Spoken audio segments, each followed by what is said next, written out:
it's always a surprise when, oh, it's always a surprise when the tide comes in, when the tide comes in.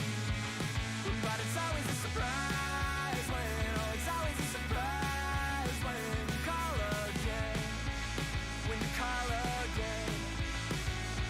Oh, I'm not supposed to answer, I'm not supposed to know that the silence answer, I've got to let it go.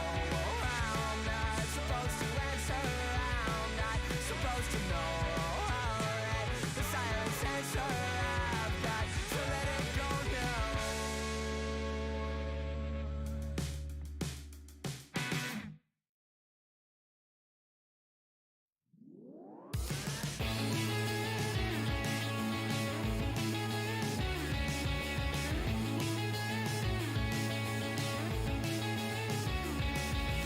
Faster and faster, dear. It's like we're moving backwards in your rearview mirror. The road eaten up by the snow, eaten up. I can feel, I know you feel it too. A little flicker on the path we steer of subtle flashing lights. We'll go faster and faster. This time my mind, it won't forget. This time my mind, we're not there yet. This time it goes faster and faster. This time my mind, it won't forget. This time my mind, we're not there yet. This time it goes faster and faster.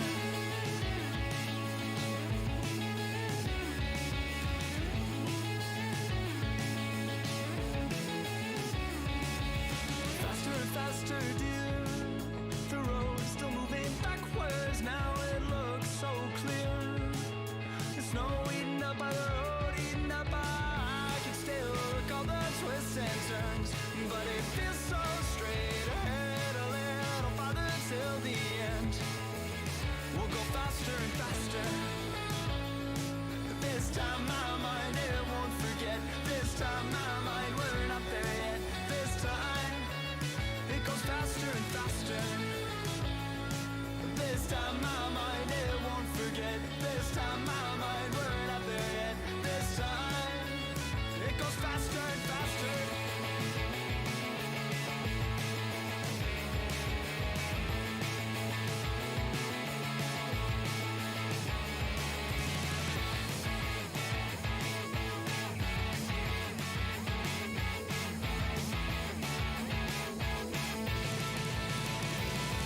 This time my mind, it won't forget. This time my mind, we're not there yet.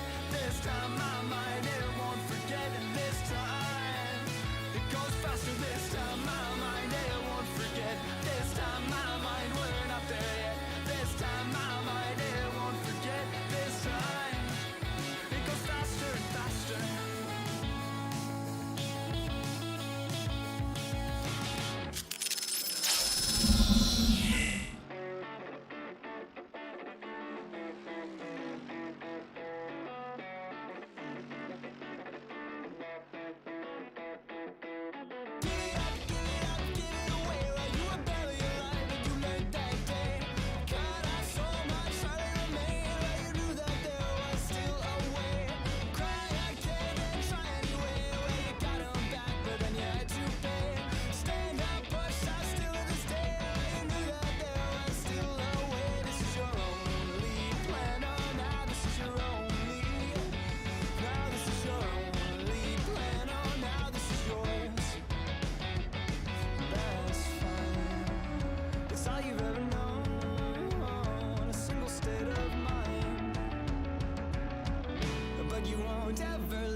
Go when you had the answer and you were there alone.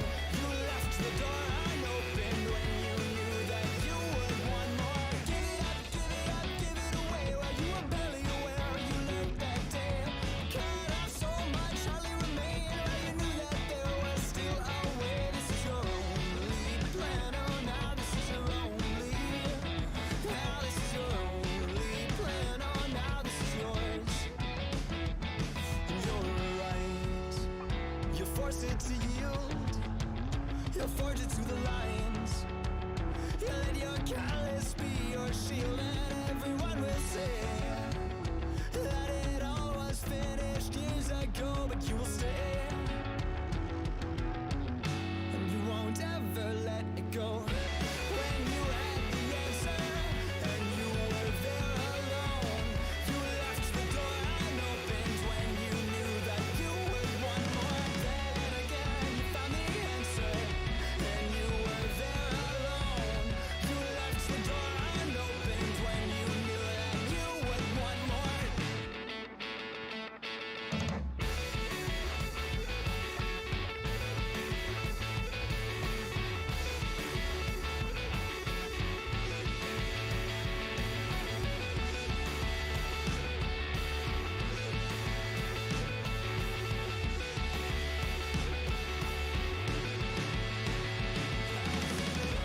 When you had the answer and you were there alone, you left the door unopened when you knew that you would want more.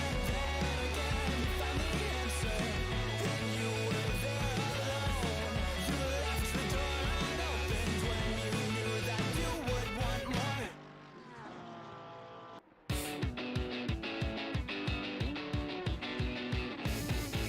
A narrative waste of patches and light. We grew up in the suburbs and we cut all our size. Now just take a look at the super clear eyes. You're on the friend, the road, a pencil bit to the right. A couple more miles and I know we'll arrive. The rolling hills and valleys will leave you alive. Now the people crowd our feet to help the incline. A little bit more lest we waste our whole lives. We got here in the dark. We took the long way down.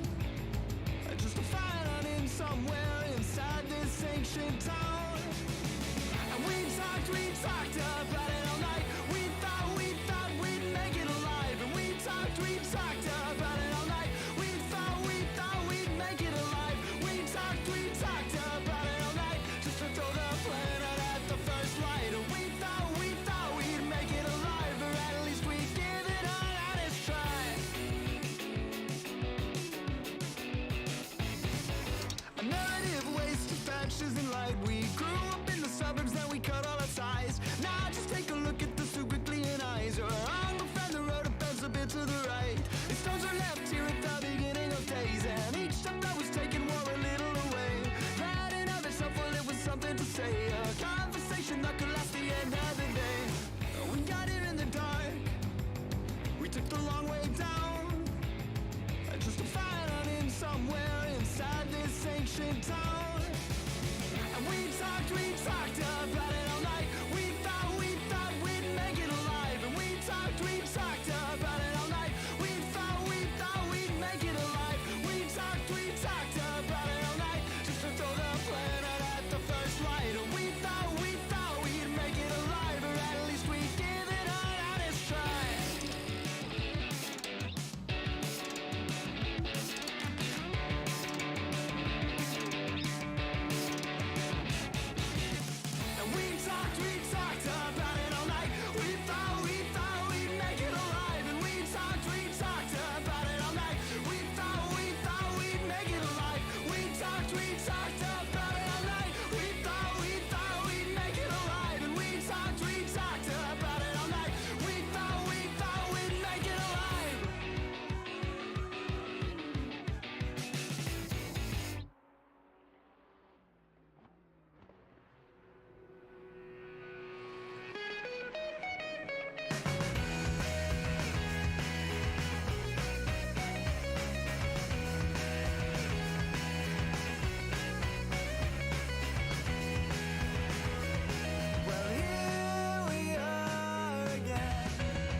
we must make haste.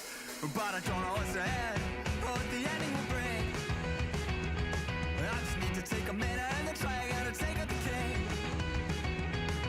If I'm stuck, I'll call you with each stage I'll move through. Well, I know just a little more. Each step alone brings us closer to that old throne.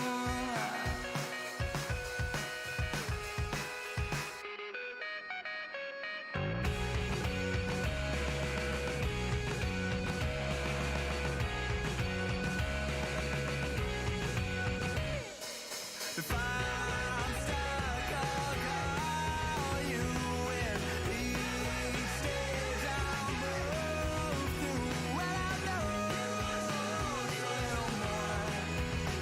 Each step alone brings us closer to that old throne.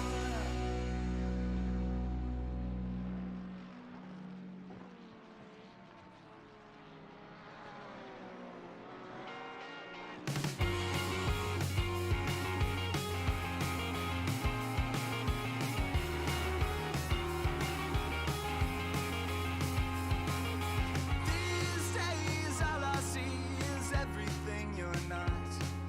Between those melodies, it's all I've been thinking of. Since then, the lines you left behind you, they cover every bit of this home. And these days, it's all I've ever wanted, it's all I've ever wanted to know. What it is that keeps me from letting you go, I don't even know. What it is that keeps me from letting you go, I don't even know. What it is that keeps me from letting you go, it's not what I thought. I guess we got what we want.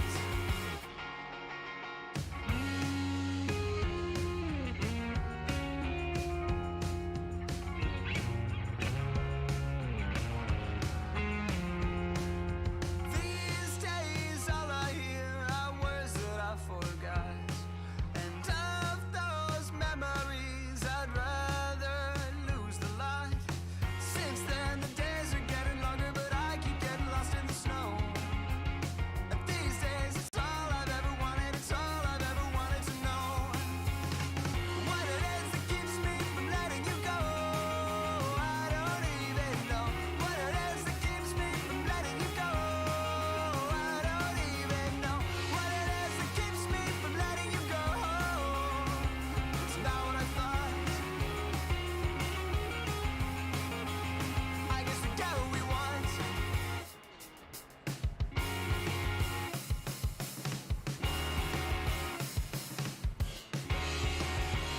I guess we got what we want. I guess we got what we want.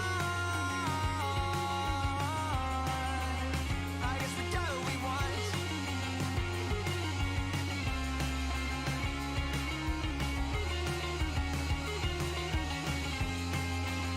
I guess we got what we want.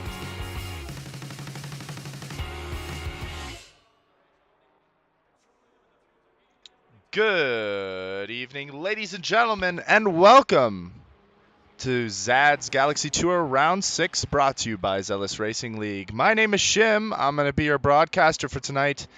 And joining me in the booth, we've got a special guest, someone new, joining Zealous Racing League's broadcasting team this night. I've got Shaz with me. Shaz, why don't you take a quick moment and introduce yourself before we get right into the action? And I think, yeah. It's honestly a pleasure to be here. Seen some great things in practice so far. Some guys with good pace. I'm newer to the community as well as sim racing, and I'm just trying to join, make a good note for myself, and get more involved.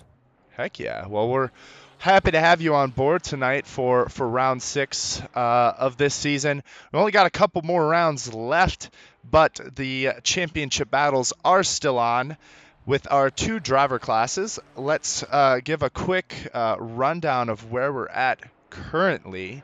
Shaz, why don't you give us a quick rundown of what we're seeing so far in our standings. Well, obviously, if you look in the Centurions division, you have Christopher Larson up there with a decent lead, and obviously in first place here, and Kevin right below in second. That's a fight for P2 really between him and Reed below. Close battle there. Could definitely see a big shift of momentum after this race. Yeah. And following our podium there, we've got KP, who is tailing just a little bit behind. Could see him getting into the podium as well for this championship. Nunez and Belanger and Henry Harvey could be seeing a three-way battle there for the last top five position. Then we got Juan Valero, JJ Burr, and Skylar Loverink. That'll round out our Centurions class, but then let's move over into our Legionnaires, and Shaz, I'll have you take that one away too. Yeah, obviously a bit more of a closer battle for P1 in the standings. Obviously, a big drop off of points to P3, but a close battle again for the fourth spot. You got places 4, 5, and 6, which is Toby, Miles, and Glenn, all fighting pretty tight fight there for P4. Yeah. And I actually did remember something. I know Shaz and I were talking a little bit ahead of time, just getting him ready, but sadly Glenn actually won't be joining us for the last few races this season because he's on vacation. I know, boo, have to go have fun on vacation without us. Thanks, Glenn. But sadly, Glenn won't be joining us, but that might allow some other drivers like Fender, Alberts, Landry, Dijkstra, to maybe get enough points to pass him. He's got a pretty good gap on Landry and Dijkstra down here, but anything's possible. Landry's won a race this season. It's been a little inconsistent other than that, but that's the great thing I think about this Legionnaires class is the standings have been kind of all over the place, giving any driver really an opportunity to succeed and get a podium position there. So really love to see that. But that's where we're standing for our both of our classes going into round 6. Round 6, this is going to be a normal 45-minute race with a mandatory pit stop. Next week, though, we have our final race of the season, and this will be new to Shaz, but to all of our long-standing viewers and to all of our drivers will know that our race at Kailami, which is going to be our last race this season, is always our crown jewel race is what we like to call it. And so that is worth double points. So this is really going to, this last race here, as we watch Kevin just hit a cone there down the long straight, kick it down the road a little bit further. But this last race here, there's a lot on the table. Maybe some drivers are going to want to gain a little bit more of an advantage because going into the last round, that last round can shake everything up. So the more advantage you can gain now, the lesser a mistake next race will cost you. So it'll be something for our drivers to watch. Exactly, and getting points here, shifting momentum your side, especially if you're chasing in the standings, heading into that double points race, getting that momentum heading into that can be crucial. Yep, exactly. And as you can all see, we're here at Paul Ricard, track known for its time on the F1 circuit. The one thing that you all might note for this layout of the track, though, in ACC is that we are lacking the chicane halfway down the straight. That's going to be a really interesting point because that straight really does allow for some chains of slipstreams to incur. And allows drivers that may struggle to keep pace, to catch up easier. Maybe if they struggle in a lot of the windy sections, gaining time down that back straight is going to be crucial. So. Yeah, and also plays into low downforce setups that back straight does, giving them a bigger advantage on high speed, but also then to the high speed corners that come up in sector 3 gives them a disadvantage. So they really have to focus on their exit onto the back straight. Exactly. And this is a really interesting track. As much as we give this track a lot of shade, I think for looking funny, a lot of us make jokes about the stripes and everything being a little bit disorienting for drivers to look at, or maybe for spectators to look at. All these multicolored blue and red stripes can be a bit disorienting, but This track really does provide some really interesting dynamics with that long straight, but also some really tight corners as well. As you can see, Collis here going into a really tricky, almost hairpin section here, really slow section, which is crucial for them to build up into the straight itself. You know, that one little hairpin there is where you start gaining that momentum for going down the straight. So not only are drivers, you know, prioritizing those downforce, those low downforce setups, but they're going to need to try and manage that the best they can in order to make sure that they don't lose grip in those slower parts of the track.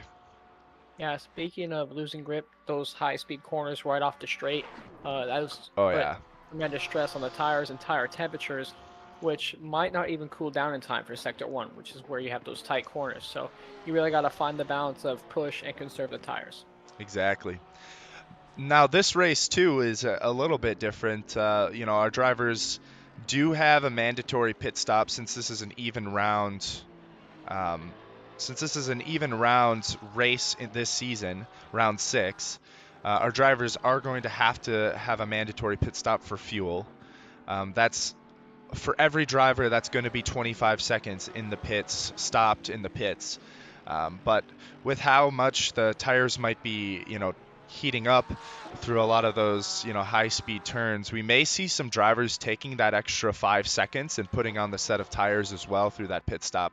We might have to see how that all plays out. And another interesting note as I'm watching right now, at least in free practice here with 5 minutes left, I am seeing rain on the radar 30 minutes out. So I wonder if that's going to bleed into maybe our future qualifying sessions. Maybe we have a rain race on our hands, which is quite a spectacle to behold, if I don't say so myself. Yeah, it definitely poses challenges for the drivers. It will help the tire temps, though, obviously with Oh yeah, water being cooler than the track will get. But it poses challenges in braking zones, less grip. Obviously, got to clear the rain off your windshield, so right. it poses a lot of different aspects to the race. And we've had some big mishaps with rain in the past with ZRL. Not that we try to, but I think rain just leads itself to having some crazy races. I know my first podium with ZRL was caused by a rain accident, and I know a lot of other drivers have been able to benefit from others' misfortune when it comes to the rain. So we'll have to see how that plays out. Yeah, for drivers that can get comfortable in the rain and find their little sweet spot, you know, it can really lead to podiums and gains from drivers being inconsistent in the rain or making small mistakes consistently over the race because they're not as comfortable. Right. And you're pretty new, Shaz, but I don't know about you, but I find rain racing really isn't, at least for me, I don't find it as difficult as other people may have it. I don't know where you stand at. I don't know how much experience you have with rain races, but for me, I really don't find too much difficulties for it. I don't know. Honestly, it really depends on the track. Say you're obviously a track more flat like Paul Ricard compared to a track like Spa. The elevation change can definitely hurt or help the rain, causing more puddles and whatnot. So here at Paul Right. Ricard, it won't be as big of a difference. Mm. Yeah. I know. I think another thing is like a lot of people, a lot of people when they're learning sim racing, they get really set on like learning braking zones, which is a good thing. Don't get me wrong. Like learning your braking points, learning, you know, those spots, those references on when to brake is super important. I think for those drivers that can adapt on the fly and, you know, basically throw out all of their past knowledge of braking zones and stuff, those are the drivers that are really going to benefit from a rain race, and that's where we see a lot of drivers benefiting a lot in those conditions. Yeah, absolutely. Another I interesting mean, note here, in practice at least, Kapelke is getting awfully close to the fastest times of Larson during practice, so that'll be interesting to see if we can maybe have some battles in qualifying here for our drivers. That'll be really, really fun to watch. You know, Larson's always been a really good qualifier. Seems to eke out an extra, you know, 10th in qualifying as compared to his practice runs, but it'll be interesting to see how that all pans out. Yeah, I mean, obviously times are close right now. He's only 200ths off of Larson. We'll see how it goes in qualifying, and if rain makes its way into the race. Right. As we wind down here, 1 minute left until we get to qualifying. 15 minutes of qualifying for all of our drivers. I want to just remind everyone, thanks for tuning in. You know, Zealous couldn't be here without all of you, our fans, and all of our supporters. And I know a few of our drivers are out for work trips and vacations, but it's always good to see you guys in the chat, see you guys tuning in and sharing your support for our little community we've got here. Just want to remind anyone who's new to Zealous to be sure to join our Discord and subscribe to the channel. That's where you're going to find all of the most up-to-date information on all things Zealous Racing League. So if you're interested in joining our Discord server, our community, be sure to join that Discord server. There should be a link on the homepage of the YouTube channel. Like I said, that's where you're going to find all the most up-to-date information on all of future events and races. Being that we're on round 6 of 7 for this season, I would expect us to maybe see season 12 information somewhat soon. I haven't heard anything from the admins myself, but they're probably brewing something underneath the hood, so stay tuned for that in our Discord server. Qualifying coming up here soon as practice is now over. Just got a couple drivers here. It looks like just you and Alberts on the track. Yeah, they're just looking to see if they can get a little extra time, carry a bit more momentum into qualifying here, give themselves a little extra practice, maybe try out a different braking zone, different line through the corner, trying to keep up momentum and get on the power earlier. Right. Exactly. And as Martin, we watch him fly through these last few slow turns. Oh, and what did I just mention? Qualifying here. Looks like we have some rain. So our drivers are going to need to put on some wet tires for qualifying. This could really shake things up. And 10 minutes from now, the rain will still be here and lightening up. So track evolution's, I think, going to be a big thing here. Honestly, you came at the perfect time, Shaz, because this is crazy. I don't think I've ever seen a radar quite like that, showing so much change in the track conditions throughout qualifying.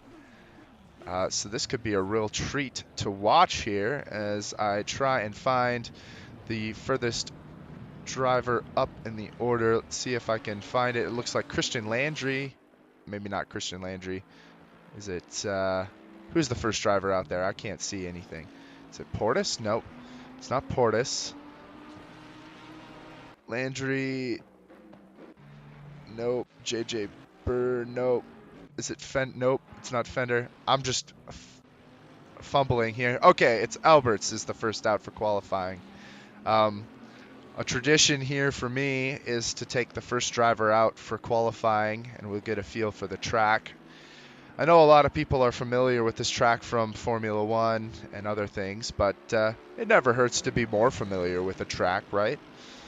So. Of course, you know, the more you're on it, the better you get it, you know, just practice and improvement comes over time. But obviously in wet weather conditions, you have to get the dry line out there. So for Alberts here, it's going to be tough these first couple laps without a dry line really formed. So the guys behind him will benefit a bit earlier in qualifying.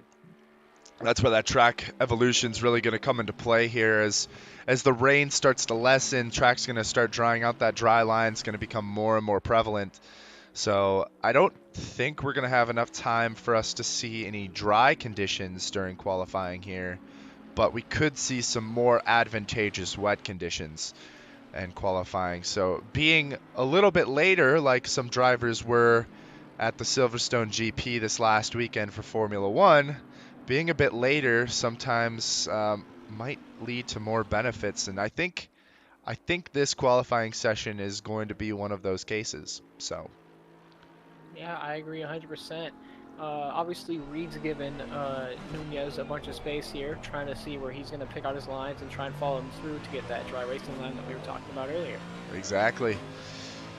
A lot easier to follow than it is to lead, but we'll see how Alberts does here as he comes down the start-finish straight.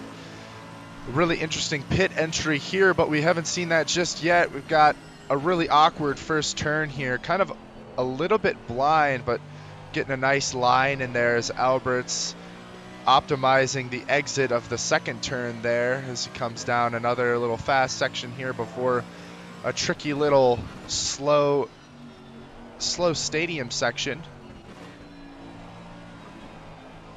Yeah, and in that stadium section, before you hit this long back straight, you really need to optimize your exit here, trying to eke out every little tenth you can down the straight. Yep, because that's where it starts right there, as you can see, pretty much powering all the way through, and you cut this curbing as much as you can. And now to get into sixth gear and ride the straight all the way down, maybe take a sip of water, maybe read a book. There's always room for a nap on this straight. Always room for a nap on this straight. But it will lead to some overtaking opportunities as well, heading into the fast turn 8 that's coming up here. And here we are going into it. Really tricky in these wet conditions. You can see a little bit of snap oversteer in the braking zone for Alberts, but looking good into another tricky braking zone. Not much of a landmark in that braking zone for this long right-hander there, where Charles Leclerc spun out due to some wind last year in Formula 1, and really tricky section there. Easy to understeer wide. You do want to understeer wide there, but not as much as maybe Alberts did. And another easy part here to understeer. A lot of like late or early apex turns going into the last hairpin, coming down the start-finish straight here.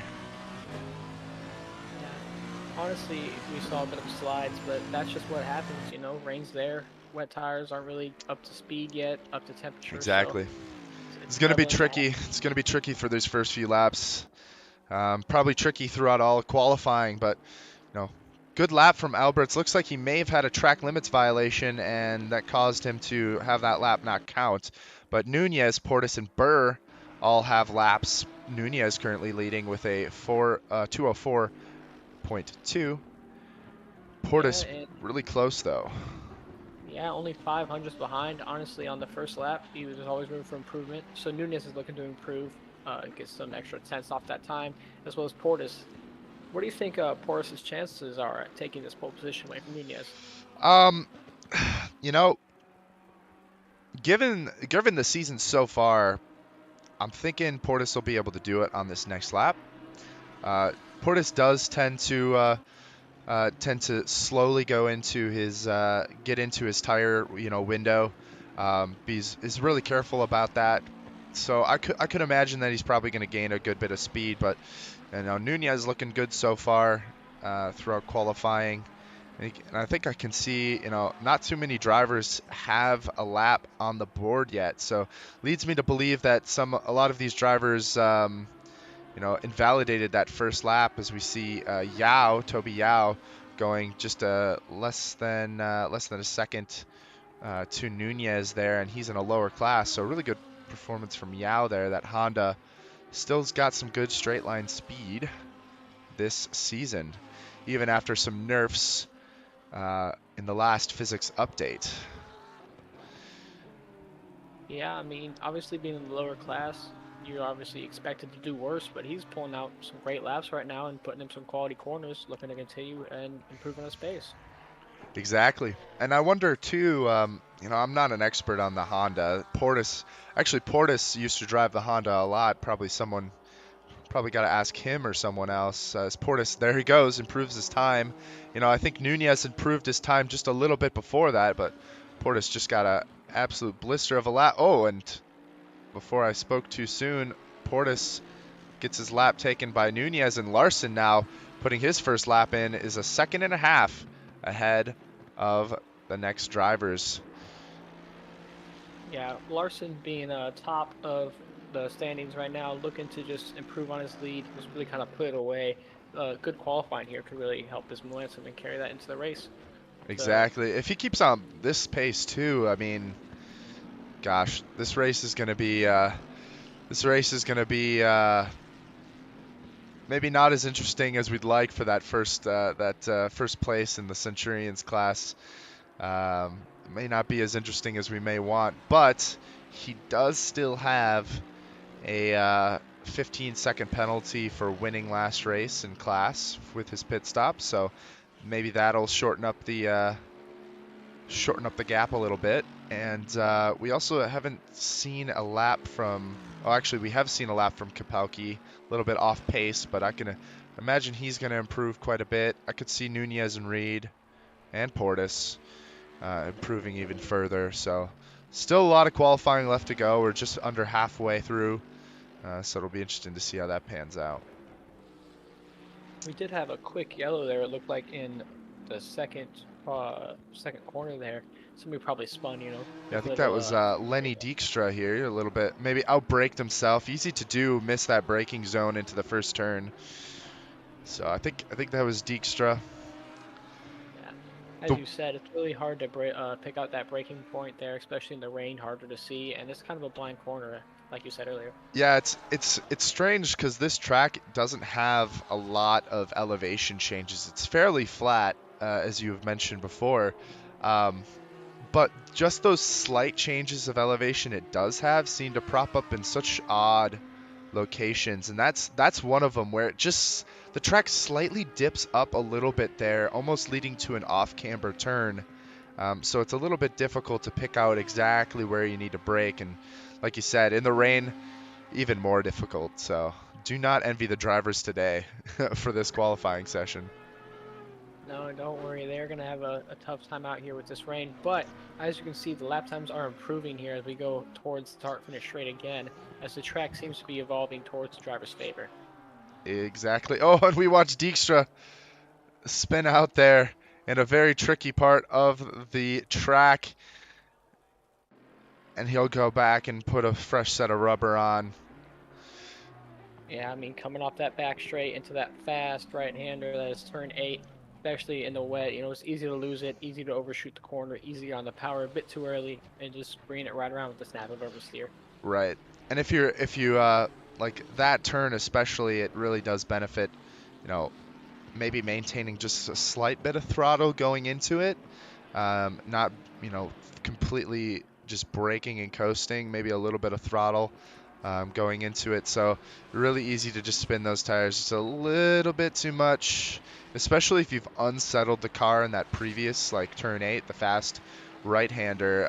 If your tires are already cooking a little bit from that one, oh boy, makes it a lot more difficult to maintain traction going into that little carousel. Yeah, for sure. As we see Larson and Reed head to the pits for some new wet compound tires here. And looking at the track conditions, still wet. Temperatures have risen just slightly. Not that that is going to make a huge difference right now. As we watch Valero here. I'd imagine, too, that once we get to the race, drivers are going to be able to keep up a lot better with that slipstream down the back straight. You know, right now, drivers don't really want to give each other that slipstream because it'll just improve your time quite a bit. But during the race, that slipstream is going to be very prevalent. Yeah, indeed. It can really make or break your race. If you get outside that slipstream range, you can pretty much get dropped pretty quickly. You just have to rely on some sort of incident ahead to get back into it, or just great driving. Right. And I think we're seeing a long lost strategy from our friends as we see Valero and Kapowski have the exact same lap time on that last lap. Their best laps are exactly the same, and on top of that, Nunez just set the fastest lap of the race. There he goes, improving again, which is good for him. But obviously, those two Ferraris working together, it seems, giving each other a little bit of slipstream down that back straight. Yeah, incredible that they're exactly the same. Like, I'm looking at my timing sheets, that they're spot on. The only difference is Kapowski crossed that finish line right before Valero did. That's incredible. You don't see that very often, but that's really fun to see. Yeah, definitely a rarity here in motorsport, matching the guy exactly as he did. I think we saw that a few weeks ago in F1 as well, where there was an exact time and somebody just got a little unlucky. I can't remember who it was, but they got it second, and that put them out of one of the qualifying sessions. Yeah, sometimes I feel like I can just be settled with a little quick rock paper scissors right there to get the position, but you never know how it will play out. Right. And it looks like Larson's still in the pits right now, and I think he's not going to have enough time to. Yeah, he's definitely not going to have enough time to go out for another lap. So, as it stands right now, Nunez will keep provisional pole ahead of Larson. It's just a matter of whether Portis or Kapelke, Valero, any of those other drivers now are going to be able to do one better. So that's really interesting to see there. I think this is maybe the first time that Larson will not be taking pole position in qualifying. So a monumentous day for Nunez there. Yeah, it definitely can help his momentum, obviously, heading into this race, especially in difficult conditions like this rain here. Exactly, and Valero just sets a faster lap than Kapelke, putting himself into provisional P4. Nunez is now done with his laps. Last guy to watch for is going to be KP here. As he comes across the line, does improve to maintain that P3 starting position, but not enough to put himself ahead of Larson. Very close, though. Good qualifying performance from KP here. Valero now coming out of that first stadium section. We'll come back to him in a little bit. Looking down into our Legionnaires class, Yao really looking solid with that Honda. I'm not sure how good the Honda is in the rain, but if anything, if this is an indication, it looks absolutely blistering. Yao crushing it right now in that Honda NSX, and I know you're relatively new, but the Honda Shaz was the fastest car down the straights for the longest time. It was absolutely broken.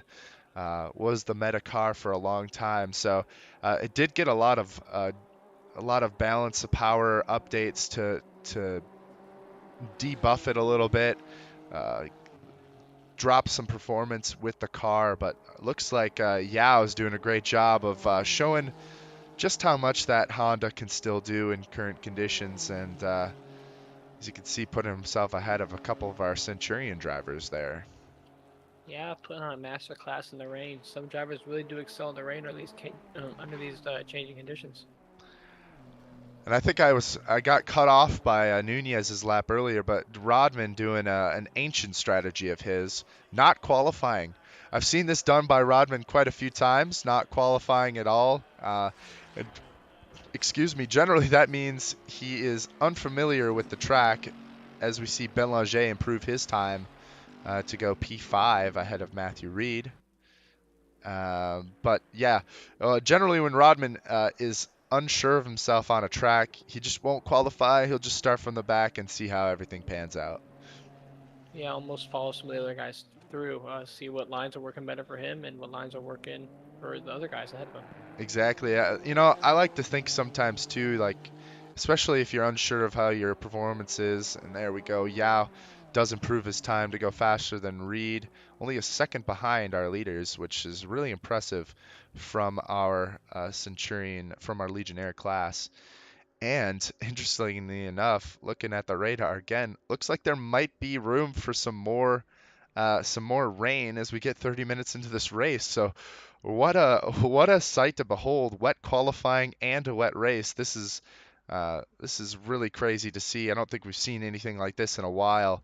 So Paul Ricard really bringing out all the stops after having a postponed race, last couple weeks ago. Really putting on a good performance for us today. The RNG of the weather system is really putting on a good performance for us.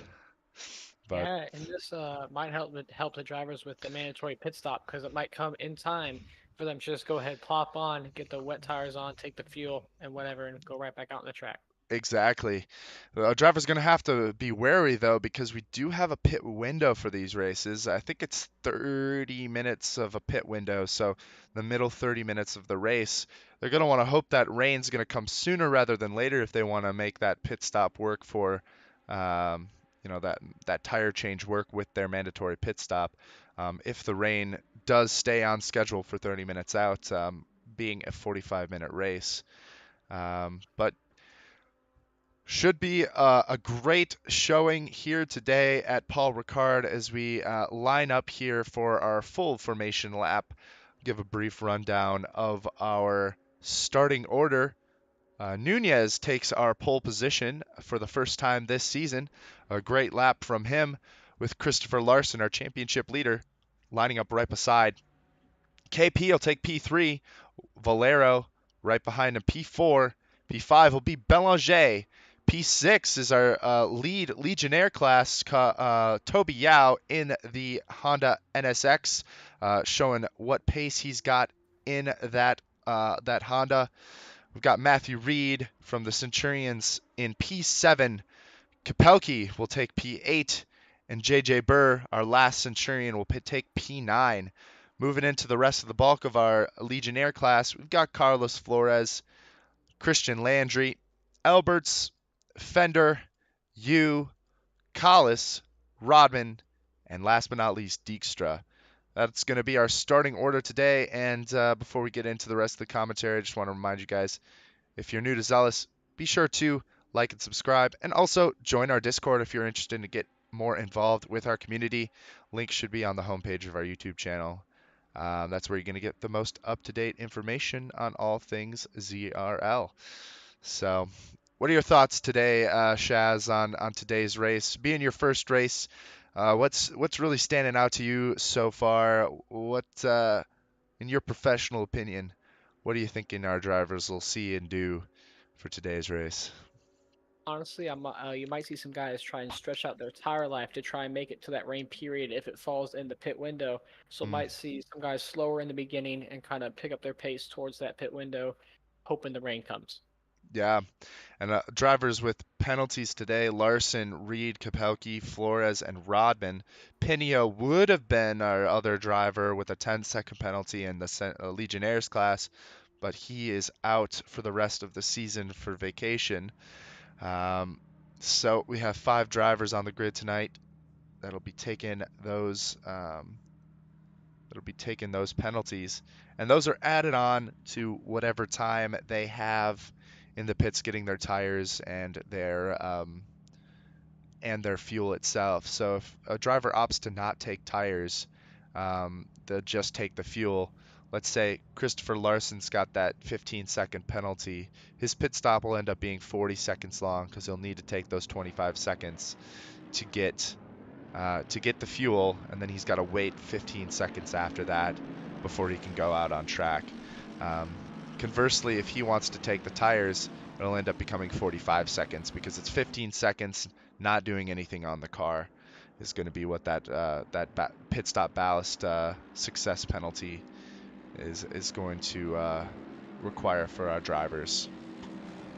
Yeah, indeed. And looking over here at the standings, this is a great spot for Nunez to get pole. He's 1 point ahead of JP in the standings here for 5th place. So getting pole and getting a couple cars between him and JP is big, and hopefully he'll pull away in the points gap. Yeah, could be a big improvement for him heading into our final rounds. But we aren't at Kyalami yet. We're still here in France as our drivers round the first stadium section here to go on the long straight as they're trying to warm up those tires the best they can.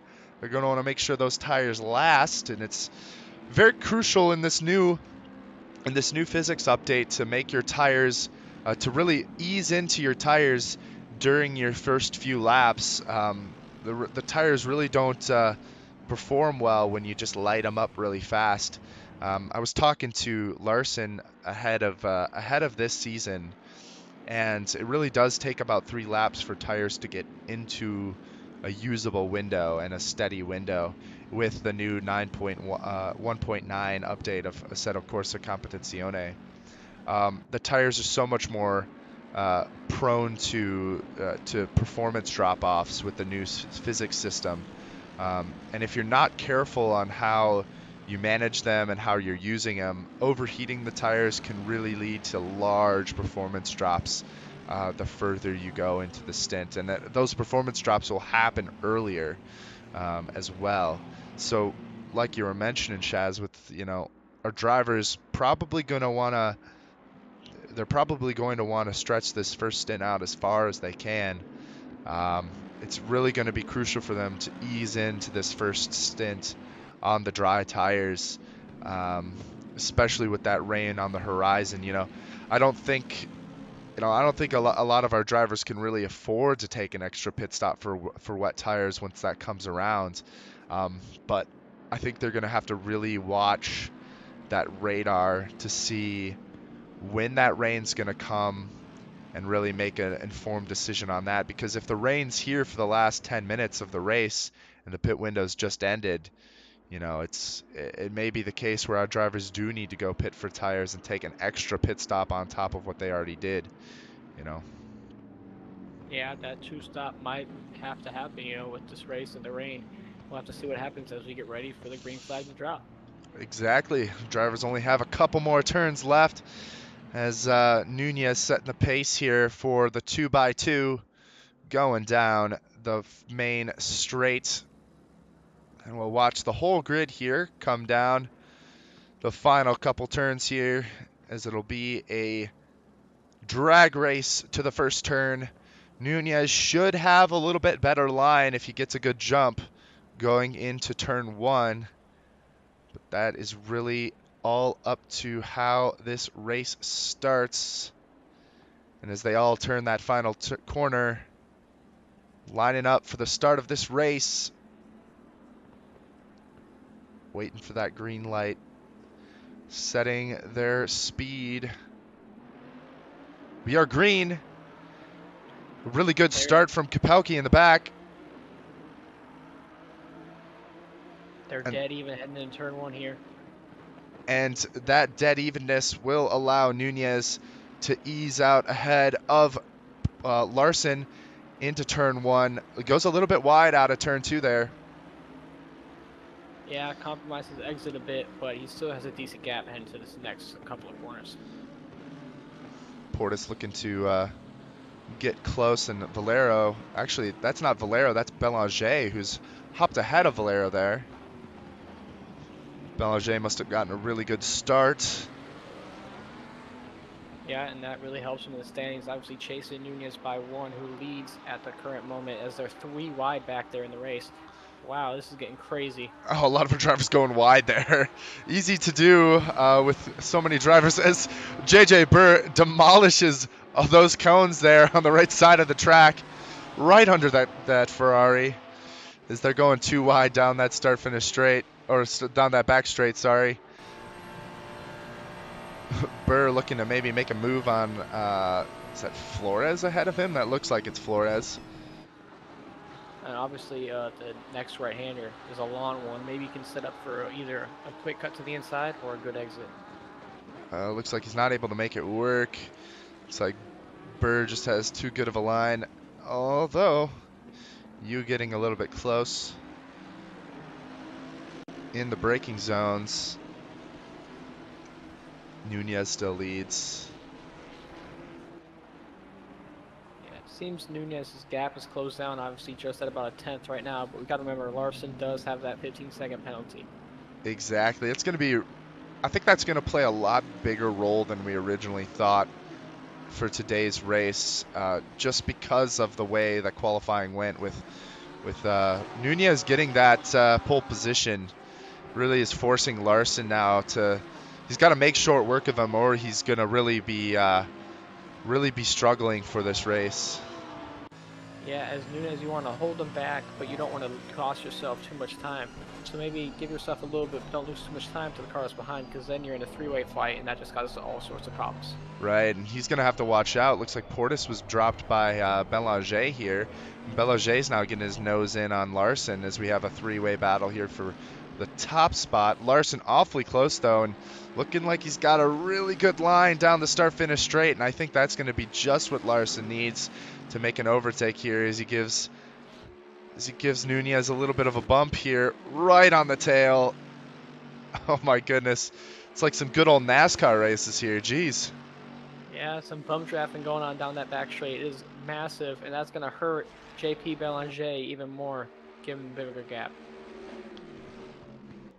Belanger has had a pretty good recovery so far. Nunez goes wide into turn 8. That'll give Larson that spot. Let's see if he can respond.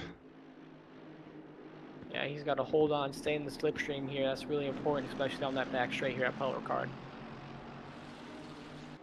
Toby Yao is the fastest lap of the race now, but we've only had one lap so far, so I don't really think that's an indication on who actually will get the fastest lap. Yes, but he did have a great qualifying. Don't forget that, especially being in the Legionnaires class. True. Speaking of another Legionnaire, it looks like Carlos Flores has gained a few positions on some of our Centurions, so he's kind of on an island of his own as well. I wonder if Portis, if we missed something, Portis maybe went off track there because he's now down in P6 behind Toby Yao. I wonder if he maybe had a little bit of a mishap in one of our turns. Yeah, and I believe he started P4, so obviously not the dream start for him. Seeing if he Right. can claw his way back up there. Exactly. Moving back, we got JJ Burr with Flores right behind. A couple of our drivers with those time penalties have bunched up in P8 through 11. Yeah, it really shows how close this field can be, though. Obviously, we don't have much gaps between anybody, really. Everybody seems pretty close in pack racing at the moment as they head back down the back straight. And we are seeing... Oh, sorry. Yeah, we're just going to see probably some more pushing, honestly, down the back straight. That might have been the reason why Nunez went wide, maybe just had too much speed from Larson pushing it behind. Yeah, especially with that pressure from Larson, I can imagine, you know, maybe feeling a little bit anxious there with the championship leader breathing down your back, especially going into what is the fastest turn on the track. Really easy to go wide and understeer if you're not managing it right. Yeah, and that just puts more stress on your tires every time you go through it, getting wider, getting into that rumble strip area. It just puts more stress on the tires, which this rain period coming is only 10 minutes away now as we see light rain. Oh, goodness. Yeah, that might change the strategies up a lot faster than we were expecting. And it looks like actually 30 minutes from now, the rain will be dying down. But I think the track's going to be way too wet at that point. So I think once that rain comes, it'll be here to stay for the rest of the race. Yep, definitely making these drivers make adjustments to their strategies and to their racing lines. I can imagine probably a few of our drivers maybe took on more fuel expecting to go longer in their stint, but now seeing the rain come a lot sooner, I think we're going to see a lot of our drivers dip into that pit lane a lot sooner than we were expecting. Yeah, obviously with the rain, you're not on the gas as much, you're using less fuel, so some drivers, the drivers at underfield will benefit from that. Nunez has now been dropped by a second and a half as we just saw, was that Dijkstra getting a little bit squirrely on the exit of turn 2. And the gaps are opening up a little bit here from our leaders, about a second and a half for all those. Real battles are here in the back with Collis, Fender. We also got Kapelke, Flores, and Reed battling it out for P8. Yeah, down here towards the bottom of the order in the midfield, it's really a tight race right now. Everybody's still in the slipstream of one another. As for the top, Larson is kind of pulled away from that slipstream area.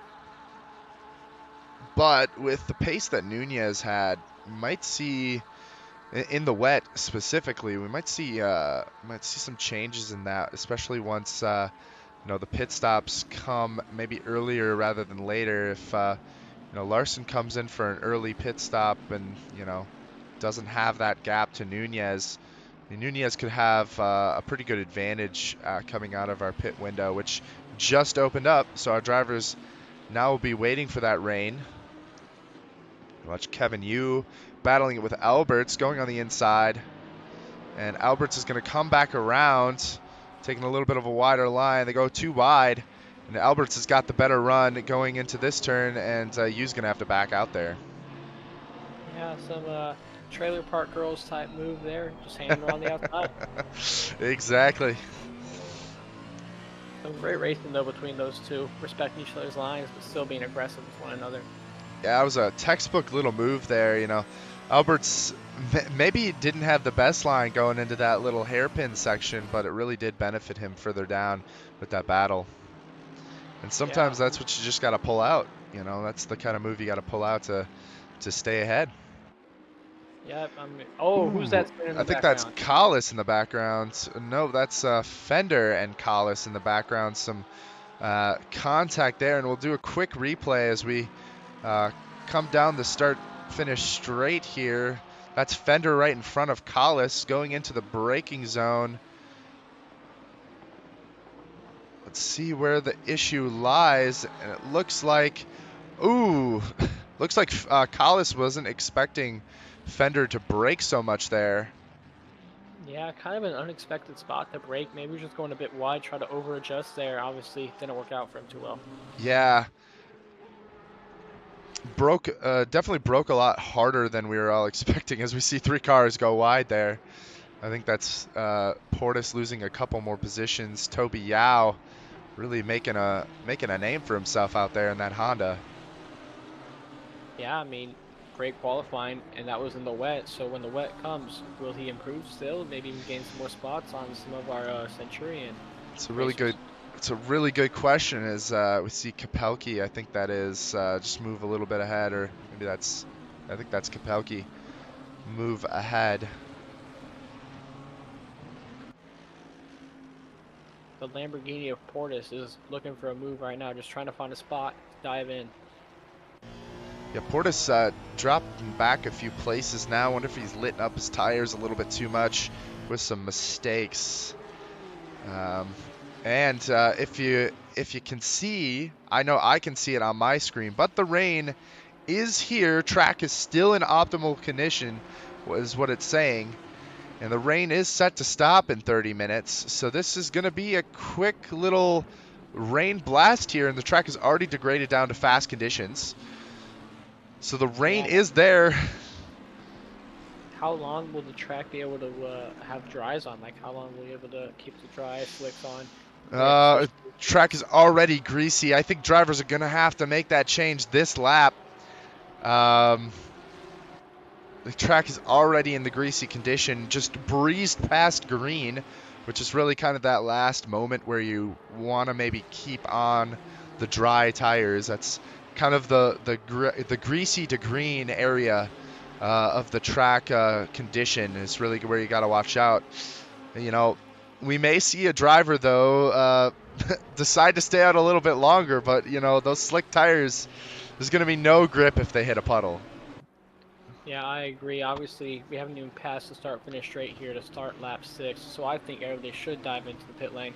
Larson leading, he has a good stretch of 5-second gap almost as he heads into the pit lane, probably. Yeah, so that'll put him with the tire change 10 seconds ahead, or behind, I should say, 10 seconds behind Nunez. But being with how close the pack is right now, I think we're going to see him having to go through a few other drivers before he can get up to Nunez. And something interesting, Larson not going into the pits, and a few other drivers not going in as well. Valero not in the pits. Burr, have we seen anyone make the move into the pits so far? I don't see anyone going into the pits this lap, so they're deciding all collectively that now is not the time. But we do have our first taker. It's Martin Alberts with Martin Cheese Motorsports. He will be going for those wet tires as soon as he can. He is ready to get off those slicks. And I think that's the right call here, as the track's already greasy, like you said earlier, and it's just going to get worse from here on out. I think him and Kevin making the good call here. Exactly. I would agree. And, Larson has set the fastest lap of a race, but that was a few laps ago. Even looking at the fastest laps, Larson's last lap was a 56.4. Fastest lap was a 54.2, which means that throughout the course of that last lap, we're losing 2 seconds with the current conditions.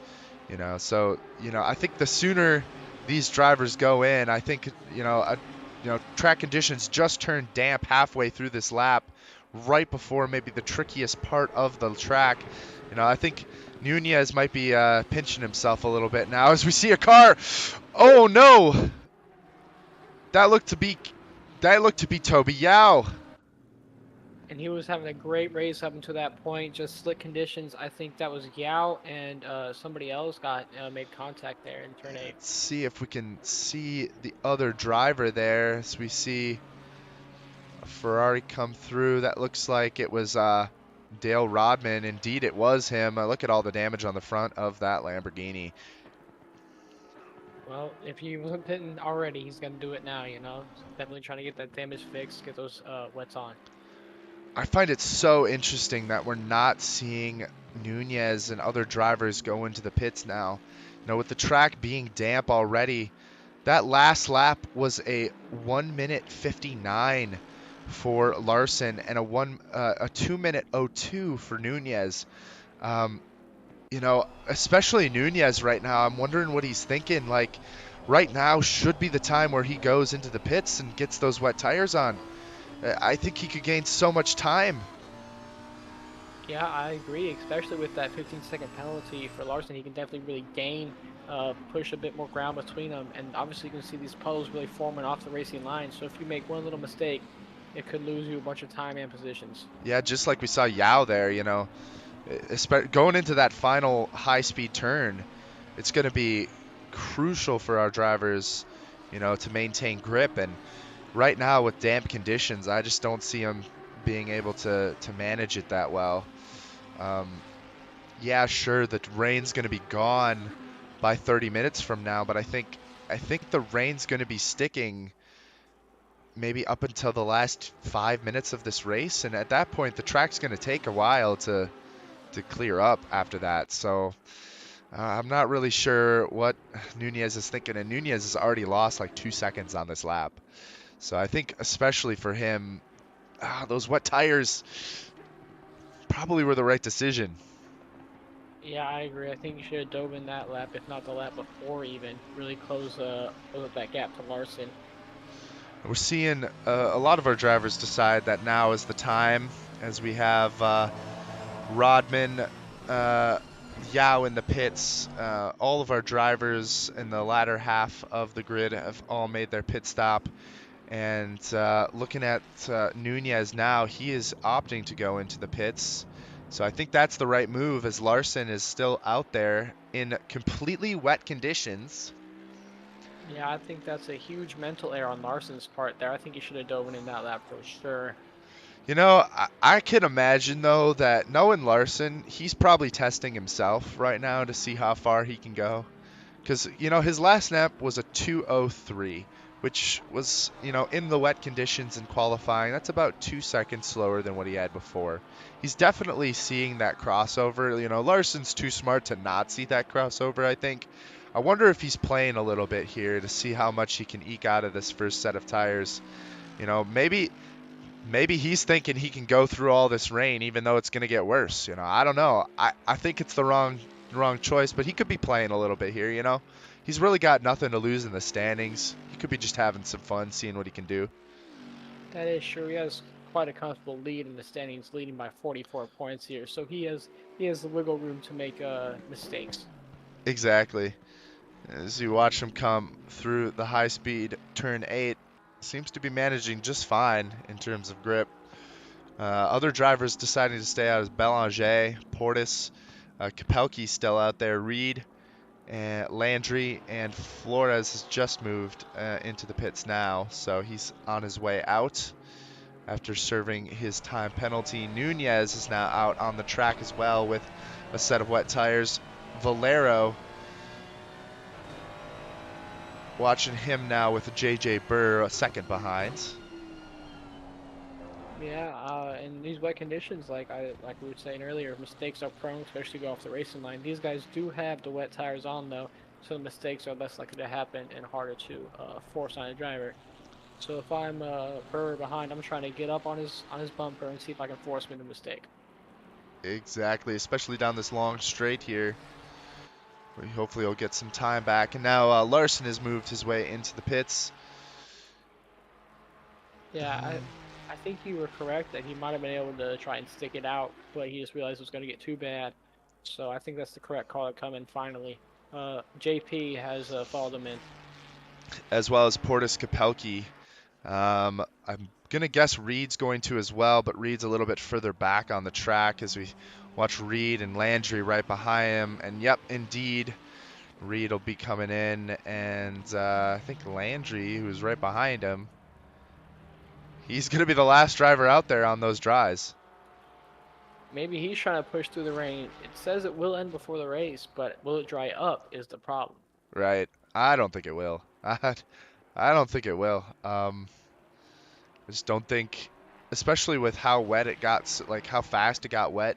Even, I'm not sure if you saw this during our practice session, but the track did start off in a green condition. And it wasn't until the way end of qualifying or a free practice that the track started to get in optimal condition. So I just don't think there's enough time left to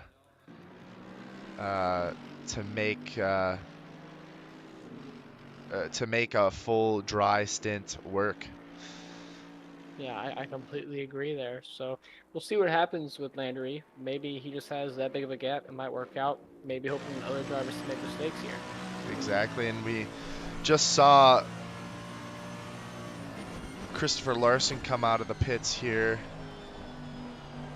Larson now behind Nunez by 5 seconds. Probably not as big of a gap as Nunez would have liked. Yeah, especially with that time penalty. Nunez probably could have gone in earlier to eke out that gap a bit more. Yep, with the rain as bad as it got so quickly. And I wonder if they really didn't expect it to get bad that quickly. Although the writing was kind of on the wall. It went from fast to greasy so quickly, almost skipping green entirely. So I'm a little bit surprised that they didn't see that sooner, I guess. Yeah, maybe they're so focused on their lines, trying to catch up to the guy ahead. They're not really checking the radar as much as they should be, and it might have hurt their chances a little bit. Yeah. But as it stands, Nunez will lead this race after the pit stops. Landry, once he makes his, will fall back just a little bit. Do you think he's going to come in this lap, or do you think he's going to stay out there and try to stretch it? Well, I think he's going to come in because he indeed has come in. Just went in as you were speaking. So he will probably fall down the order to around P6 is my guess there. I think you're about right. Maybe a little bit lower than that. Although, yeah, P6 will probably be just about right. Lose a little bit of time on this pit entry. It's a little bit awkward. A lot of pit entries you'll see, a nice lead up into the pits. But this one, you kind of dip off. You kind of just dip off into the pits in this layout. The F1 pit lane for this track kind of leads into it from the previous turns. You kind of miss the last couple turns with that pit entry, but for this version of the track that hadn't been added yet, so you see the drivers just kind of dip in to the pit lane from there. And Larson now has gained a few tenths on Nunez in these wet conditions. Yeah, obviously Larson, if you look at the points, would be the best driver on track at the moment. He does have the fastest lap too. That was in dry conditions though. Hopefully trying to gain, get the fastest lap in wet conditions and stay consistent in the wet, which will be the majority of the rest of this race. Exactly. Now it just comes down to Comes down to a sprint to the end in wet conditions. 22 minutes and 45 seconds left in the race. Larson now 4 seconds behind. Yeah, Larson is creeping in there ever so slightly, gaining by probably about 2 or 3 tenths a lap almost. Really moving forward there. But we also gotta keep an eye on JP Belanger because him and Nunez are real close in the point standings. I think 1 point separating the two, with Nunez up 52 to 51, or 152 to 151. Exactly. Fender in the Porsche looking to make a move on Christian Landry. Gonna go around the outside here. That's a bit dangerous. He'll stick it though. What a move. Wow, that was. I don't think I would have had the. I don't think I would have had the cojones to make that move work. Yeah, I'm backing on that one for sure. I'm trying to save my car, make it to the end, but good move. Yeah, impressive. And a move Fender into P12. Larson now 3.752 behind Nunez in the last sector. Yeah, gaining about 3 tenths again. Nunez has really got to start really pushing, but he doesn't want to push too hard to cause himself a mistake. Given the qualifying times, we know that Nunez has got it in him. I think maybe he's just trying to find his groove with these new wet conditions after having a little bit of time.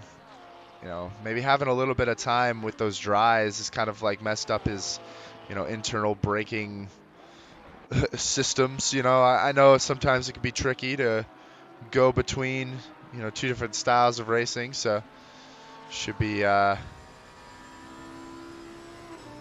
Yeah, and you also got to think of with setups especially, because qualifying, it was wet and raining from the get-go.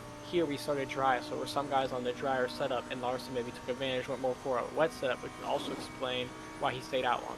Yeah, that could be the case. Although our drivers would have still seen that wet coming on the radar, so I wonder if anyone did change their setup. That'd be interesting to see if anyone decided to change their setup a little bit going from qualifying to the race. And here we see Martin Alberts getting a move done by Kapelke on the inside, and looks like Kapelke wasn't able to make it stick there on the inside. Martin holding his position.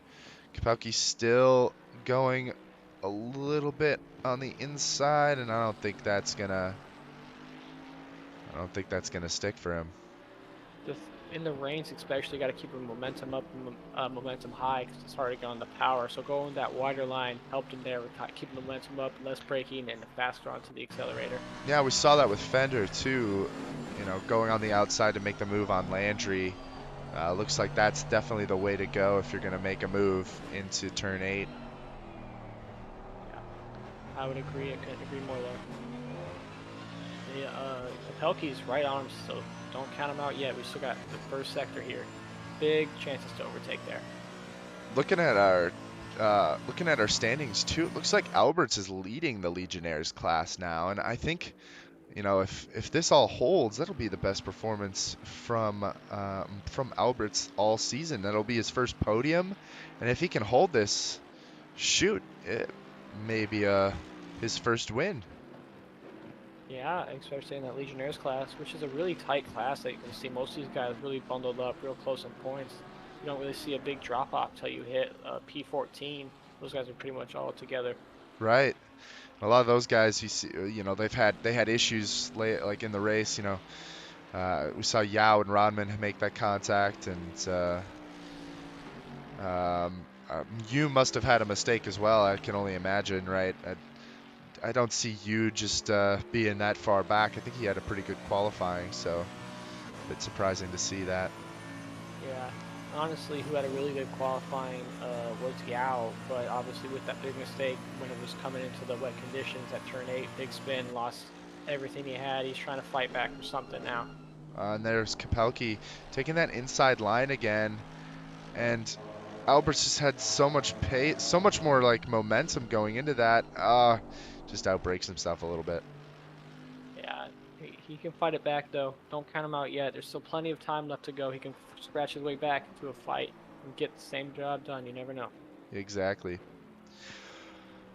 With 17 minutes 45 seconds left in this race, I'm going to go grab some water and let Shaz take this for just a little bit. I'll be right back. I'm just going to give you guys a quick run through on the order. We have Nunez in first, Larson in second, Bellinger in third, Valero in fourth, Burr in fifth. That rounds up your top 5 of the Centurions class. Now, the top 5 for the Legionnaires class is Alberts, Flores, Fender, Paulus. Those guys really fighting up there. That is a close gap to Larson, just about 2.5 seconds now, closing the gap to Nunez here. Seeing if he can overtake for the lead in a couple of laps time. Obviously, we still have the Alberts Kapelki fight, but Kapelki has seemed to pull away here as they're heading back towards the back straight after this couple of corners here. Another close battle is with Roadman and Paulus, who is just ahead on the road as they head down the start-finish straight into the first corners. And remember, Rodman had damage earlier in the race after the incident at turn 8 with Yao. All right, I'm back. Took a little bit longer because my dog was being a dork, but, you know, we make do with what we got. You gotta love him, you know. Oh, yeah. Looks like we maybe saw a driver drop out. We only have 16 drivers left. Yeah, it seemed almost to be a connection issue. There were no yellow flags, so. Interesting. I wonder who it could be. One thing we have noticed though is Larson still creeping in that gap, but it's definitely slowed down his way of closing the gap there. Nunez finally found his marker, his sweet spot, getting back to that internal braking like you were saying earlier. Yeah, that last lap for Nunez was a 2 minute 01.8 with Larson a 2 minute 0.2. So slowing down a little bit, not gaining 0.2 a sector anymore. It's more like, you know, not 0.3 a sector anymore. It's more like just 0.2 a sector.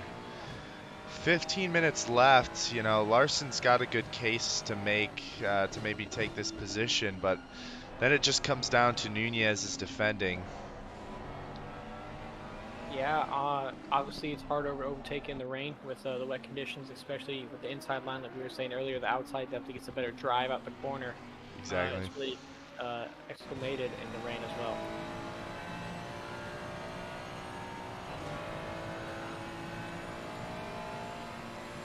Valero, Belanger, Burr just kind of having, more so Belanger and Valero here, just kind of having a lonely race in P3 and 4. JJ Burr's 5 seconds behind Valero here, with Portis right on the tail of Burr, making a little bit of a comeback drive after a few mistakes early on. Yeah, I was talking as well. Rodman making a nice comeback here, as he, remember, was in the incident with Yao at turn 8. Exactly. Looks like Kevin Yu has a drive-through too that he's working through right now. Yeah, I mean, trying to get that out the way so we can continue with the race. You know, keep up the speed later on. I wonder if that was for track limits. That mistake right there. I think he got one before, and it was for his pit stop. I think he sped into the pits, but he would have gotten a stop go 30 if he would have done that again. So it makes me think that contact between Burr and Portis there. Don't think Burr expected Portis to make that little turn like that. Burr went really deep into that last corner, but Portis just put his nose in there and got a little love tap for it. Yeah, you know, that's Rubbin's racing, as they like to say, especially in the NASCAR series. Seen a little bit of that here in the Grand Touring series. Oh yeah. You know, they don't need that aero, right? They don't need that aerodynamics. These That's cars. what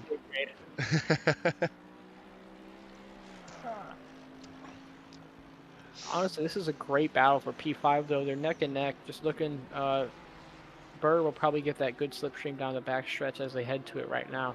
Yeah, he's holding well. Hasn't lost too much time. And Yeah. should gain quite a bit here with that slipstream from the Lamborghini ahead. You could even see it on the start-finish straight. He was just pulling ever so closer. Probably just got a bit better exit there as they were battling a little bit, but still in the slipstream. Exactly, and you can see it already in that time, in that little time section right there. Berg did gain back 3/10 down the straight there. Yeah, if you take a glimpse at the track map, it looks like they're almost on top of each other after having a little bit of separation going into the back straight.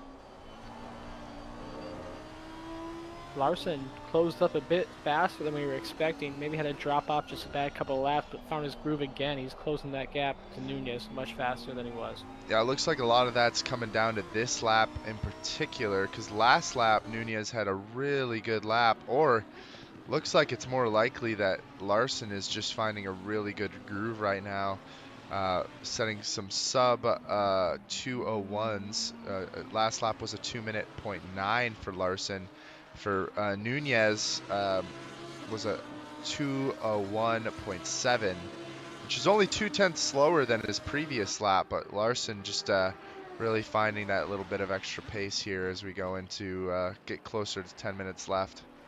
Yeah, getting back in that rhythm here. And look at the top three in this Centurion's class. You know, we got the three Mercedes, and Mercedes just dominates in this manufacturer series by almost over 100 points. It's a big difference there. Mercedes obviously being the car of choice for the top three. Yeah, and you know, I was mentioning this to you before, and I was talking to Larson before the season began. The Mercedes looked to maybe be the best car going into this season. Looked to be maybe the new best car in the game for pretty much every track.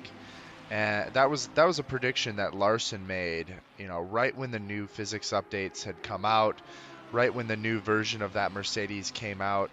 You know, that was the one he was watching after testing all the cars. And so that's why he chose it this season, because he wanted to see how, you know, he wanted to test his theory a little bit.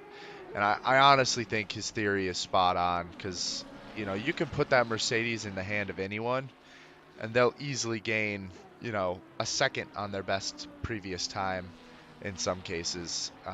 You know, a couple weeks ago when we had a break due to some server issues, one of our drivers had a dedicated server, so we all VPN'd in, or we didn't VPN, but we direct connected into that and had some races. And Larson gave me a setup for that Mercedes, and I haven't raced an ACC in a few weeks, because I've been doing other games and stuff. I've been doing broadcasting, right?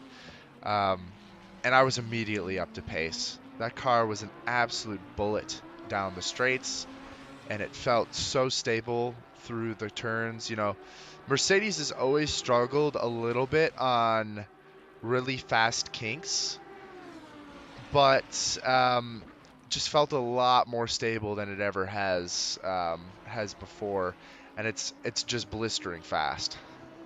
Yeah, I gotta get that set up from Larson sometime. I gotta figure out what I gotta do to get that. You know, You just message him. He's super chill. He'll send it your way. Just I gotta ask. And you know, we give Larson a hard time, but man, he honestly is trying his best to make everyone better. You know, he's good because he spends a lot of time. This is his main hobby. Like, this is what he does when he doesn't do anything else. Right, if he doesn't have any other obligations, this is what he's going to do. And, well, speaking of Larson, going on the outside of Nunez here, going into turn 8. Larson maybe not able to get it, but he does have the speed going on the outside as we see that other Mercedes right through the window of Nunez's car here. Nunez will stay just ahead. You know, we knew it was inevitable that they'd catch up, and now we're seeing it happen. Nunez having to battle for the lead. Yeah, it still says in the top right corner that the track is still wet, but it looks a lot more dry, especially in that turn 8 off of the big backstretch, which is why I believe Larson was able to get so close and hang around the outside there. Yep, the track is getting a little bit drier. The rain is dying down. And You know, I said that. Just as I said that, the track is now turned to the damp condition, so it is not fully wet anymore. So that's a good eye there to see the changing track conditions. Yeah, and this allows the drivers to push a bit more. They just got to be careful not to overheat those wet tires now with it drying. Exactly. They'll be looking for those patches down any of the straights where they can cool off the tires. You know, you see a lot of drivers. You know, they'll maybe stay on the wets a little bit longer in between rain stints on some of those endurance races, and you'll see them dipping those toes into some puddles just to cool off the tires a little bit they can. Yeah, trying to eliminate an extra pit stop or whatever they can do. Yep. They will not have an extra pit stop today, though, as we watch these two come back to the back straight one more time. Nunez was able to gain a bit of a gap on Larson, now a half a second. But if our previous sites were any indication, Larson should be able to get within 2 to 3 tenths by the end of this lap, and indeed he does gain 2 tenths. I don't think that's going to be enough to make a move, though, this time. No, but there's still a lot of time left in this race. He's got a couple more laps in him to get that job done. We got a yellow flagged car here in Sector 3. Looks like Toby Yao has had a little bit of a spin. After such a good qualifying and such good pace, just a couple of errors have really put a damper on his race. Yeah, sometimes it just happens, you know, not your day. You might have a good session and then it just kind of falls apart. You're kicking yourself a little bit. It happens to everybody, it happens to the best of us. You just got to recover from it and get him back next week. Exactly. That's one thing that I really do, I don't know what the right word is, maybe struggle with, but one thing that really irks me with some drivers is once they make mistakes, they'll just quit out of the race. And it's good to see drivers brush off the dirt, you know, get up and keep going, you know, trying to improve whatever way they can, because I'm totally of the mindset that, you know, time on track in whatever way possible is good time. You know, it's time where you're improving, even if you're, you know, last place, you've lost all those positions, right? You know, I still think that time on track is beneficial for anyone. As we now watch another battle here, we've got two battles for leads here. Martin Alberts and Carlos Flores for the Legionnaires. Larson and Nunez for the Centurions. Yeah, and Flores is leading the Legionnaires division here. He doesn't have as big of a lead as Larson, but he does have a bit of a commanding lead right now. So Albert's holding ahead. Could give him a boost up in the standings and maybe even put Flores under pressure. And down the straight they go. Looks like Larson is taking that outside line that we see is so powerful, and he does eke out ahead as they go too wide down that straight and into that turn. And oh, just a little bit more speed from Nunez as he tries to block off Larson. Goodness, I can't believe that Nunez just pulled that off. He blocked him out. I wouldn't even go too wide. I wouldn't dare go too wide. I think that's one of the smarter moves by Larson there to back out, save it. He's got more laps to go and he can stay in that slipstream. He's got the pace to even overtake maybe in the first or second sector. As we go, we got 4 minutes, less than 4 minutes left in this race. It means these drivers will have 2 laps or so left, as Larson is going a bit wide into the final turn there. Going for that switchback, exactly. He does have the pace going to turn 1. Nunez does have the inside line, though, and he's still got some good pace in that Mercedes. Larson going to try and go around the outside. It will turn into the inside here. Can he stay alongside here? Oh, it's a little game of chicken there. See who's going to break first. And I think Nunez was a little bit braver there. Yeah. Nunez doesn't have much to lose. Obviously, though, if he does make a big mistake, crash, get damaged, JP can really take advantage and jump him in the standings, though. So he's got to be a little careful with this, the game of chicken, the mental game here. Yeah, I think if I was Nunez, I'd definitely be battling as hard as I can. You know, any bragging rights that you can get on Larson, as good of a guy as he is, you know, any bragging rights you can get on Larson, you take it, man. You take it. So I'd be doing exactly what Nunez is, fighting for my life. You know, it's a race win. It might not be as good for your standings if you bin it, you know, in this battle, but shoot, getting that race win after a battle like this with Larson, that Yeah, would it's just like, be something. yeah, it's a confidence boost, a bit of an ego boost too, as we see Larson hanging around the outside this time once again.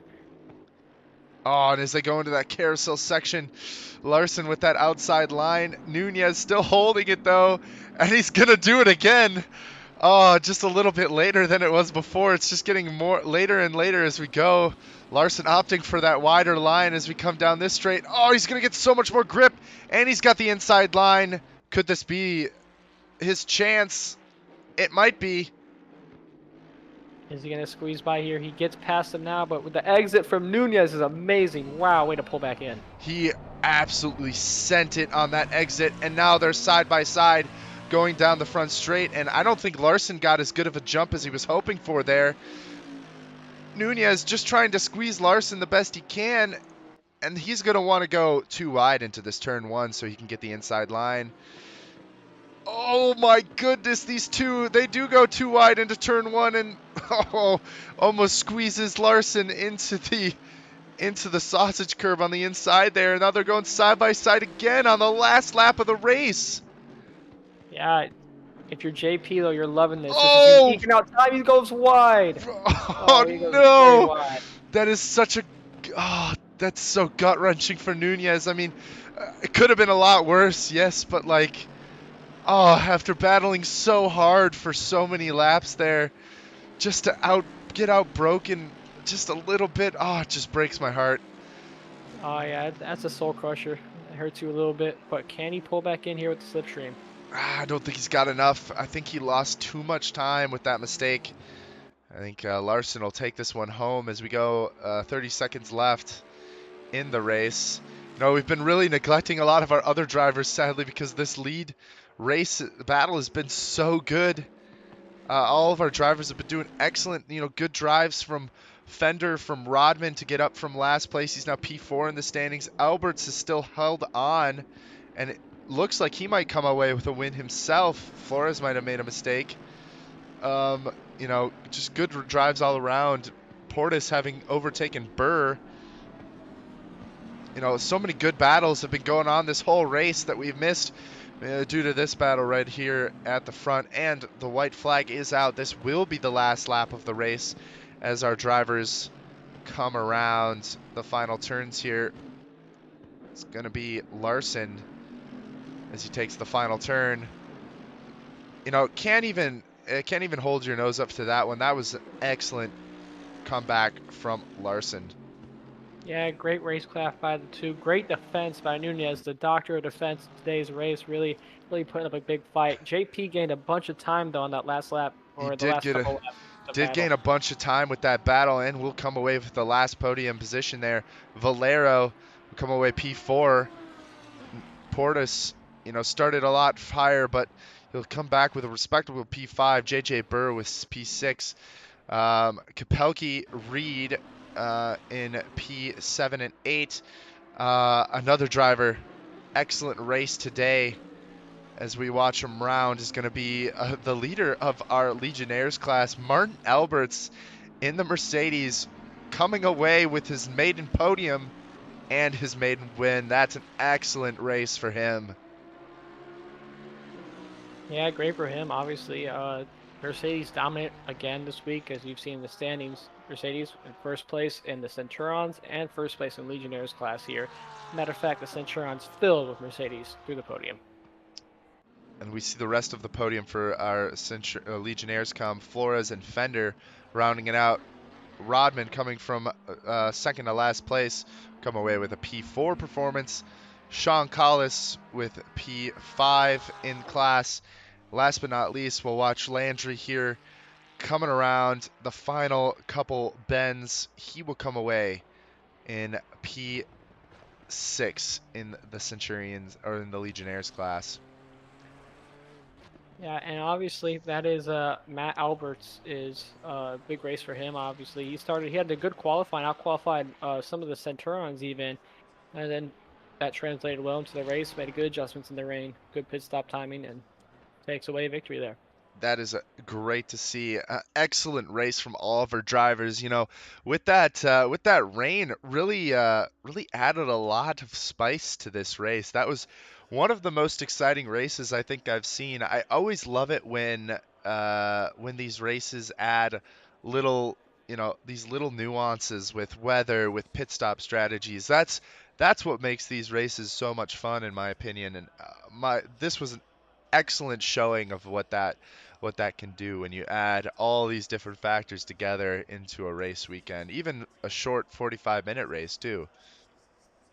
Yeah, more of a sprint style race there, but great racing all around the pack. We saw a bunch of battles. Obviously, we focused on that battle for the lead towards the end, but a great race today. Great strategies. Larson, who was stuck it out longer than most of us thought, was smart. Still came back with those fresher, wet tires. Was able to get the lead from Nunez. That was probably a big factor in that battle. Oh yeah, for sure. And Nunez not coming in a little bit sooner, maybe still kicking himself a bit. I think he could have gained a lot more time in those last few laps if he would have come in for those wet tires, maybe got into them. I think he would have had a wider lead going into the end of that race. Maybe would have had to defend for a few less laps than what he did. Yeah, and that obviously was what forced him into a mistake when you have the leader of your class just breathing down your neck like that. Right? Adds a lot of pressure, and honestly, still props to Nunez. That was an excellent, the doctor of defense. I love that title for him. I think that's what we'll have to give Nunez for today. I think Nunez gets my driver of the day. Where's your heart leading you, Shaz? I could agree with that. Nunez is definitely a driver of the day, in my opinion. I started on pole, great race, just a little bit of a mishap with the strategy call, and was able to get overtaken, but still great defensive against the leader by some margin in his class. Right on. And I'll also give a shout out to Alberts there with his maiden victory, maiden podium with the ZRL. Awesome to see that. New drivers up there in the podium places all the time. But with that, let's give a rundown of our final order for today's race. Your podium for the Centurions class is going to be Larson, Nunez, Belanger in that order, followed by Valera, Portis, Burr, Kapelke, and Reed. For our Legionnaires class, we've got Alberts, Flores, and Fender in your podium positions, followed by Rodman, Collis, Landry, Yao, Yu, and Dijkstra. Excellent races today, like we mentioned. So much fun to watch, and we'll be back next week for our final round of this season. It'll be our Crown Royale race. It'll be a lot longer race. It'll be 80 minutes at the beautiful South African circuit, Kailami. It's going to be double points for our drivers, so it'll be interesting to see what moves can be made coming into next week in the standings. All the cards are out on the table now. We just got one race left. My name is Shim. I've been joined by Shaz today. Thank you so much for joining, and tune in next week for our final round of season 11. Any final words for you, Shaz? Make sure to join the Discord and subscribe, please. It helps us out a lot, and the Discord has all things related to Zealous Racing, so join up for all the updates. Heck yeah. Thank you again, all of you, so much for joining. Couldn't be here without you. See you next week for round 7. Peace.